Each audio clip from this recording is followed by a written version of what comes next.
Seven, six, five, four, three, two, one. You'll never have the sacred stone. Oh, this you crazy mother.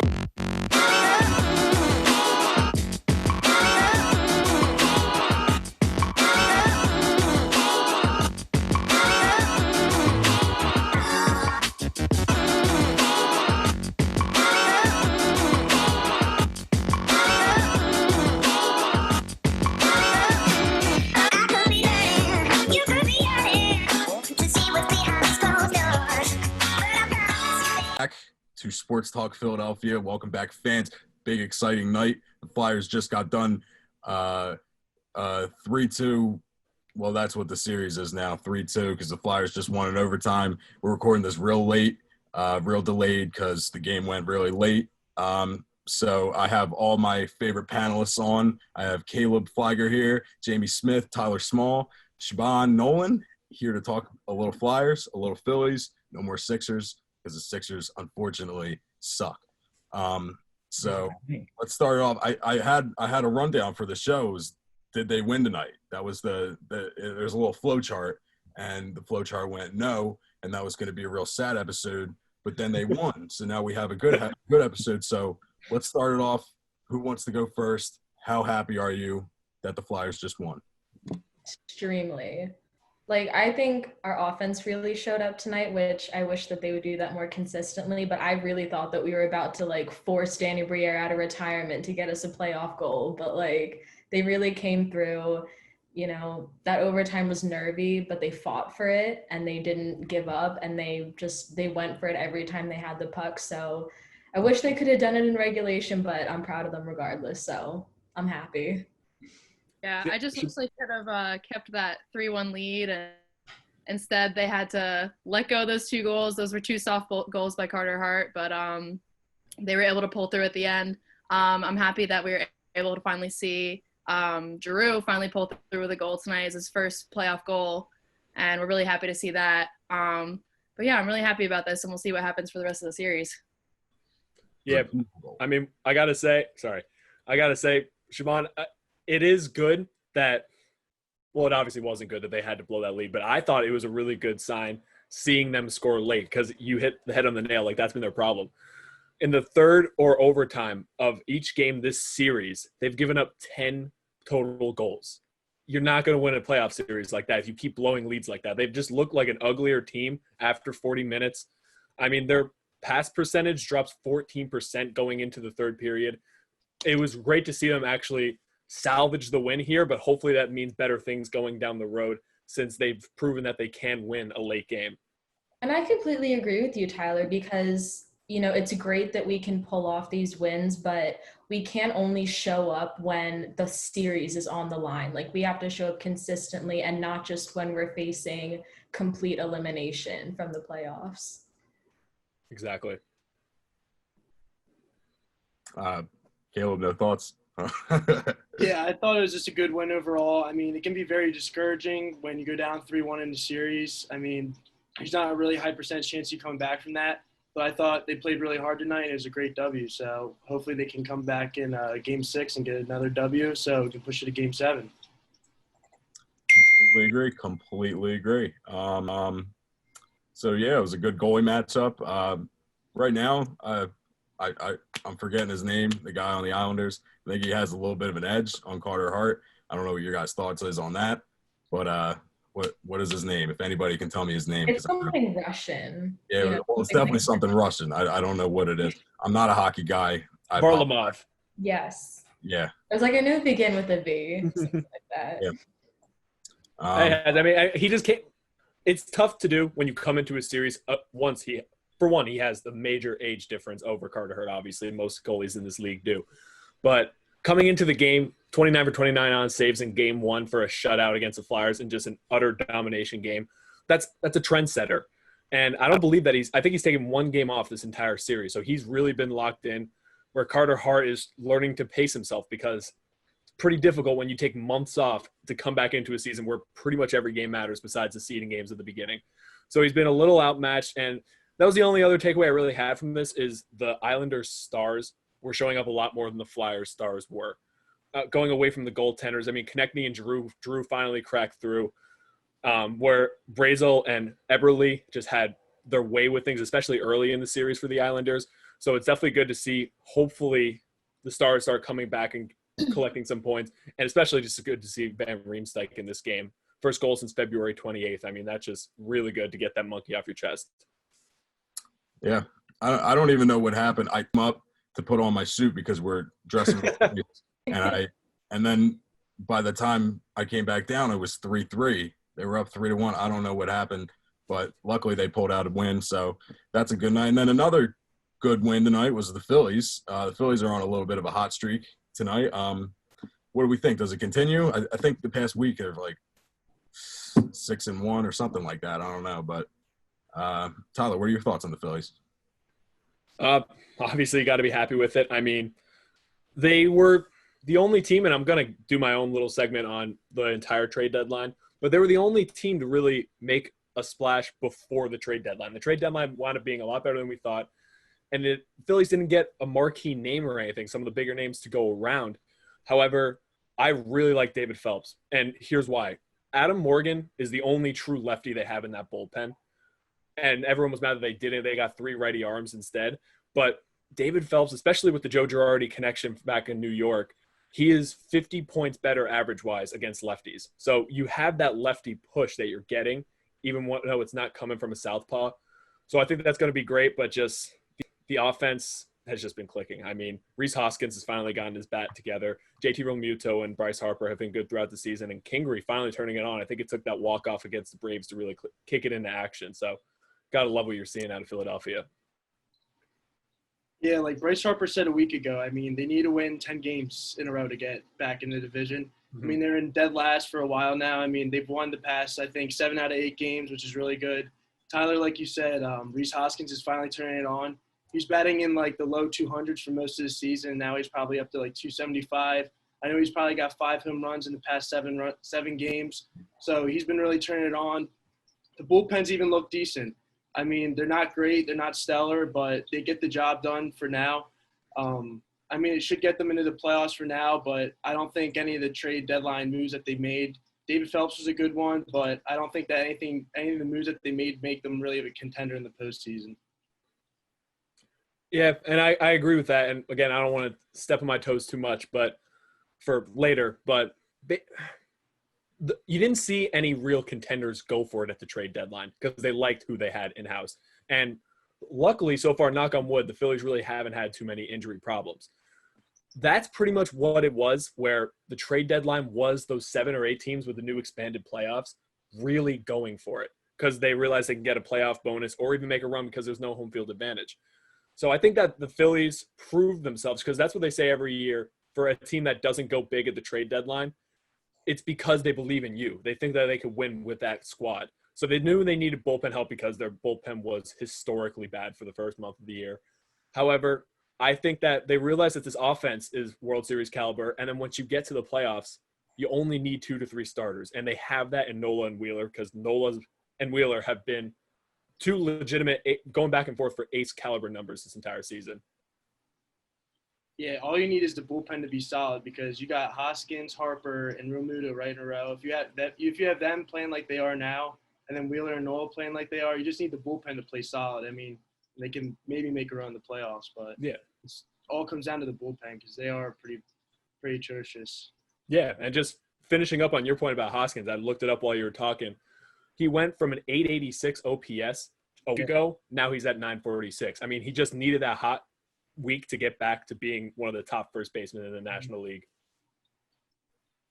Yeah, so the Phillies right now, 3rd place, right behind the Marlins in the NL East, with the bullpen turnover and everything. I think it was only like 3 of the original members of the bullpen from like the beginning of the season are still on the roster as of right now, something like that. But do we feel good about the Phillies making a playoff run, or what do we think? I mean, with the extended playoff teams coming into it, I mean, they should make the playoffs. I mean, but I don't really expect them to make it to the World Series or anything far like that. But it wouldn't be nice to see a playoff game since we haven't seen one since like 2010, whatever that was. It was like 20. What was it, like 2011. because they had the really funny thing where they went from it was winning the World Series, lost the World Series, lost championship. Yeah, so it must be 2012. But, yeah, no, obviously I think that they definitely should make the playoffs. I mean, that roster not making it now that 8 teams get in the National League, especially when the NL East is as much of a dumpster fire as it is. I think a lot of people expected that to be the most fun division in baseball, and now it's kind of just completely fallen off as the Braves pretty much run away with it. But after a good series against the Braves, you can't really say that. So obviously I think anyone can get hot in these playoffs. So I really do think that the Phillies have a legitimate shot at it. And it'll just be fun to see. It all goes on matchups because that's the other end of the spectrum is although my takes from a while ago when it was just normal playoffs were huge on having to win the division. Now it doesn't matter as much. Still, strength of schedule is a thing in every sport. And the fact that the strength of schedule for somebody in the Central is a lot stronger than it is in the East right now, it's going to be difficult because they're coming in as a much more polished team, whoever faces off against them. Okay. Well, we've kind of reached that point of the show where I don't really know what to talk about anymore because there's nothing to talk about. So, I'm going to kind of stretch it here, and we're going to talk a contract deal in the middle of the season. Anybody here know anything about JT Realmuto and his contract deal? Because Clintac said that he has talked to Realmuto recently. I don't know what they've talked about. Do we think that deal gets done? Because a tragedy if it didn't. It's got to get done. I mean, JT Realmuto has been the best catcher in baseball these past couple seasons. And I think what I've heard from the most reliable sources is they're going to kind of let him go. I don't know if let him be a free agent is the right terminology for it, but they're going to kind of let him run out his contract and then re-sign him, renegotiate those terms. So they're feeling good about keeping him on. It's just a matter of when it's going to happen. And I think Bryce Harper would be more crushed than all of us if JT Realmuto left. So, but from what I've been seeing, they're pretty confident about keeping him on. It's just a matter of when they're going to do it. Yeah, I feel like JT will definitely be on the Phillies next season. I'm not sure when the contracts can get done, but I feel like you don't sign Bryce Harper, a player like that, to 13 years and then trade for JT and then don't get a deal done. I mean, those two together, those are two arguably MVP caliber players on your roster, and you need those two for the future of your team. So Matt Clintac needs to get this deal done for the future of the Philadelphia Phillies. I agree with both of you, actually. And I don't worry about it as much as others just because I do believe at the beginning of the season when JT said that he doesn't want to talk contracts in the midst of the season, I believe that. I think that that's not something you want to have going through your mind of the uncertainty of free agency, even though, because as Shaban said, he's going to be fielding these qualifying offers and he may still want to go into free agency because anyone that goes through the arbitration process, you need to go to free agency. You worked your tail off to get to this point. He's 30 years old in the prime of his career. He is the best catcher in baseball. And he's having yet another phenomenal year. I mean, an 850 OPS for a non-bat first catcher is just unbelievable, considering he still steals 53.4% of strikes on the corners, and he could stop anything that goes in front of him. I think the Philadelphia Phillies are going to do everything in their power to sign him, and I think he's going to stay as well. Right. Well, we're going to keep stretching it here. I got a little segment I like to call 5 fun little questions. So let's start it off. They're all sports related. You guys probably aren't going to have an answer to any of them. Okay. The 3 most common last names in sports. Go. Take your guesses, each one of you. Whoever wants to go first, just go. Smith. Yeah, I was going to say Smith, Anderson, and Johnson. Allen. One was right. Smith. Anderson? Wilson. No, not Anderson. Smith. Who said, what'd you say? What? Allen. No.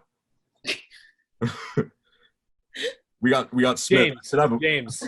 I should have a board here. Is it Miller. James? No. Do you guys want a hint for number 2? Yeah. Yeah. No, that hint was a little dirty. I don't know if that would work. Okay. I don't know if you guys know football, but the guy that had it in football wore number 81. Johnson. Yeah, Calvin Johnson. Yeah. Heard me. All right. So Johnson's 2.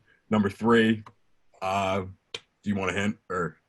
Because somebody said something with the same letter, but you didn't get the right. I'm just gonna give a hint. The twins. Wrong. Okay, 2 hints. Female twins. Williams. Yes, Williams. Williams. This is all according. I don't know if we're. This is all according to the Sportster.com. Shout out to them. They gave us a little thing. Okay, this next question. I came up with this. Tell me what you think. The 2008 Phillies in a game of football, or the 2017 Eagles in a game of baseball. Who has a better shot of winning? Don't they do that already? Like they have I think it's a softball thing like the Eagles do. They do that. It's like a charity thing. Did I just make that up? I don't know. I think you gotta go Eagles just because 53 men versus 26. But at the same time, like I'll feed into it a little bit. I mean, pretty much. I don't know this about Carson Wentz, but I feel like every quarterback was a pitcher in high school. So you got to say that he's going to throw. That's true. I didn't think of that. That's a good point. J.T. Realmuto played football in high school. That was like his main sport. He wasn't like a baseball. That's true. Player, so yeah. He might have a shot. He wasn't on the 2008 Phillies though. So. Yeah. Wait. I don't even know where. That's a good point. Do we know, like, because those are just like the 2 championship teams. I just thought I'll take them. I don't know. That was a stupid question. What's the consensus, though? I'll go with the 08 Phillies in football because, you got Ryan Howard. He could be at the end. Ryan Howard, yeah. You could be. And I can see Chase Utley being like a little slithery, like LaShawn McCoy. Yeah, he could be like the Wes Backfield. Welker. Yeah, something like that. I don't know. That was a dumb question. I'm sorry. We're continuing on. Hot debate is chess a sport? Yes or no? No. No? No. Oh God! Tell that to Ben Fisher, the greatest chess player of all time. Are you kidding me? Who is that? Oh, he's like a genius. What do you mean? Who is that? He like won every chess tournament ever, and then just like fell off the face of the earth. Like he actually like disappeared. You Look it up. undoubtedly need to be It's a good movie. chess, but you don't need any like physical attributions to chess whatsoever. But the physical part of it, Mental. that's Ben Fisher is a musical artist, Tyler. Look up Bobby Fischer. Is it Bobby Fischer? I think it's Bobby Fischer. Bobby actually. Fischer. That's it. Okay. Can we just let me get just a hand raise for yes? I'm yes. Yeah. Okay. 4 no. Okay. Not the majority. Yeah, that's just. I would love to see just a chess match between the both of you, just to prove that it's a sport. Exactly. It's an intellectual sport. That's what I'm saying. I don't know. Next question. Okay. This is an actual sports question. Okay. I heard before this decade turned awful and everything completely ended and the world ended, I heard my friend called the 20s was going to be Philadelphia's roaring 20s for the sports teams because they were all heading into their, out of their rebuilding phases and everything. What do you think? Who do you think the next Philadelphia sports team to win a championship is going to be? I'm going to give a shout out to a team that we don't talk about on the show, but we should. The Philadelphia Union. They're on a 7-game winning streak in MLS. They went really far in the MLS's back tournament. They're so underrated, and they've only been around for like 10 years, give or take, but they're doing so well. They have such great young talent. Stan the Union. That's all I got to say on that. That was a wild card pick. Did not see that one coming. I feel like the Eagles are set up for the best for the future. I mean, they have one of the best coaches in the NFL, and also they just have the roster built up and everyone signed for the future. I mean, they've been the most consistent Philadelphia sports team in the past 3 years. I mean, been in the playoffs the past 3 years, and they just also been a contender in every season the past 3 years. So I think they're going to be the next Philadelphia team to win a Super Bowl. Do they win one with Wentz or Jalen Hurts? That's the question. Yeah, we'll see about that. I'm going with Hurts. No, not really. All right. Anybody else have an answer? We saw the Flyers go to the Stanley Cup in 2010, and ever since then it was just a constant downward spiral of just worse and worse teams. And then I think, this year we're in the second round, we're still fighting. Do I see us winning the Stanley Cup this year? That's still debatable because of how the second round's going. But I just think with all this new talent that they've brought on, Joel Farabee, even Morgan Frost, like these really young guys, I think you got to give them a couple more years and they're really going to make this team. And we'll see. I think maybe within the next couple of years, we'll see them get even better than they are right now. Mm-hmm. And then I guess I have to say Phillies. I just got to finish it off. Yeah. Because I don't think anyone believes in the Sixers right now. The Phillies really are built for the future. Okay, I'll save that for you then. But they really are because, again, the most obvious one, they got Harper hammered down for until he's like 80. They will be getting through. They have a lot of guys just in the start of arbitration, and the biggest problem for them right now is the bullpen, but it's because they've lost some big pieces. Losing Sir Anthony Dominguez and David Robertson early in the season was a huge blow. And when they come back, they're going to be great. And that's only if we sign David Robertson. But I think they'll be getting him for so cheap, and he's such a proven possible closer. I think that's going to be huge for them. So they have the roster. They have the starting caliber when Spencer Howard becomes who Spencer Howard is supposed to be. I think that the Phillies have a great chance at coming in the next couple of years. All right. So, surprisingly, my team is a team we also don't talk about, the indoor lacrosse team, the Philadelphia Wings. No one cares about lacrosse, Nick. All right, I'm good. That was it? Yeah. That was it. All right, we got literally every team, I think, was mentioned, except for the Sixers, yeah. Last question. This was – I don't even know what I was writing here. I said, well, no, this is a fan mail question. Cindy from Pottstown, who may or may not be real, asks, hi, SportsTalk Philadelphia. I'm one of your biggest fans. I was just wondering where Josh is because he is a much better host. I don't know, but I'm the new host, and I don't know. I don't know how much time we need, but we're going to segue into a new segment here, rants and random thoughts. Who has a rant and a random thought that they want to share? I got one. I think if every Sixers fan watched the Heat versus the Bucks game last night, they probably cringed watching Jimmy Butler score 40 points, 20 shots. That was just really I don't know. I still love Jimmy Butler as a player, but it's just really disappointing to watch because everything he did last night is just everything the Sixers needed. He's got the leadership, as you saw last night. He's got the scoring ability. He dropped 40 points. He plays defense. He clamps up. Just a great overall player. And he made the Heat a better team than they were last year just by adding him. So, he's a great player, and he elevates everyone who plays around him. But I thought it was just really disappointing that the Sixers ended up getting that deal done last year. Yeah, I was a huge component for Jimmy Butler trying to stay put instead of Tobias Harris, but I think that was more him wanting to get out as opposed to anything else. Yeah. If you listen to I think it was JJ Redick, he had a podcast, and Jimmy Butler was ripping apart the Sixers front office and Brett Brown and everything. I don't think he wanted to stay. I think Jimmy Butler was the final nail in the coffin for the Sixers entire. Yeah, I don't think he had a good relationship with Ben Simmons either. So yeah, I think it was Brett Brown, Ben Simmons. I don't know. I just don't think Jimmy Butler really had a good time in Philadelphia. Plus, the Heat are showing that Jimmy Butler is a guy you build around. He's not a piece. Jimmy Butler is that guy that he should be a franchise player. And coming into a team which has already two guys that you could technically build around, he didn't want to be the third guy. I truly believe that because he's proving right here in the bubble that he deserves every penny. Question is, though, would you pick Ben Simmons or Jimmy Butler?